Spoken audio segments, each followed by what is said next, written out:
Greetings, this is Paul the Poke from PaulthePoke.com. Today's topic, Revelations for living creatures. Scripture references out of Revelation 4, verses 6b through 8.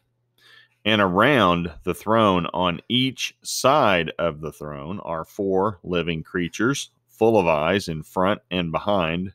The first living creature like a lion, the second living creature like an ox, the third living creature with the face of a human, and the fourth living creature like an eagle in flight. And the four living creatures, each of them with 6 wings, are full of eyes around and within, and day and night they never cease to say, Holy, holy, holy is the Lord God Almighty, who was and is to come. So, welcome to the throne room of heaven. These are Revelation's 4 creatures. They have an up-close and personal view of the throne itself. These are not the 4 creatures mentioned in Ezekiel 1, and you can click on this link below to get the details of those 4 living creatures. Now, for one, those creatures in Ezekiel had 4 faces. Each creature had 4 faces, so these are a little bit different. When you compare the text, they're not the same.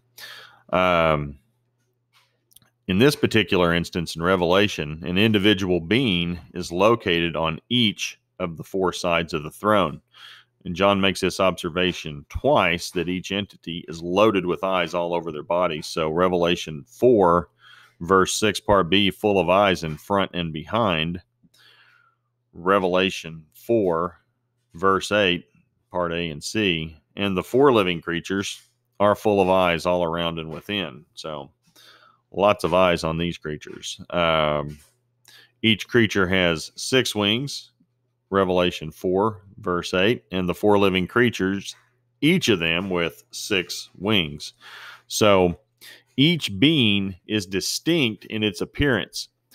They are described as being similar to or resembling a corresponding animal. The body of the third creature is not described, but its face is. So Revelation 4:7, the first living creature like a lion, the second like an ox, the third with the face of a man, and the fourth living creature like an eagle in flight. So these 4 beings have a consistent message, and it's nonstop. God is holy. Revelation 4, verse 8, part B, Holy, holy, holy is the Lord God Almighty, who was and is to come. That's where that old hymn comes from, Holy, holy, holy. Now, some people believe these 3 calls for holy is a reference to the Trinity and recognition that each member of the Trinity, that is Father, Son, and Spirit, is indeed God. And defined holy, hagios in the Greek, its definition is sacred, set apart, different, distinguished, distinct, unlike anything else is the idea. So it's unique, set apart. And the Hebrew word for holy is Kadesh. And God's holiness is foundational. His holiness separates him from sin, and holiness is the most mentioned attribute of God in Scripture. We got 4 references here. Psalm 47, verse 8, God reigns over the nations. God sits on his holy throne. I find it interesting that all 3 of these references out of Psalms talks about God's throne and the holiness of his throne.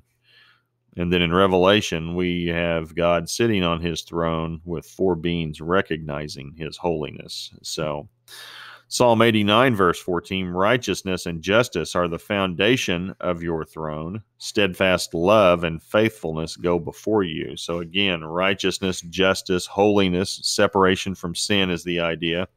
Psalm 9, verse 7, but the Lord sits enthroned forever. He has established his throne for justice. So he's looking to execute justice based on his holiness, his separation from sin. Psalm 97, verse 2, clouds and thick darkness are all around him. Righteousness, justice are the foundation of his throne. So there it is again. There were several others, but these were 4. And again, the idea of holiness, his throne, separate from sin, separation from sin is the idea. So now back to these four creatures. Furthermore about them, they will introduce the four horsemen of the apocalypse in Revelation 6. So the lion creature will call for the first white horse and its rider. The ox-like creature will call for the red horse and its rider. The man-faced being will call for the black horse and rider. The eagle-like creature will call for the pale horse and rider. And they all make the same proclamation. Come. And the horse and the rider, they obey, they listen. So the creature says, come, they go.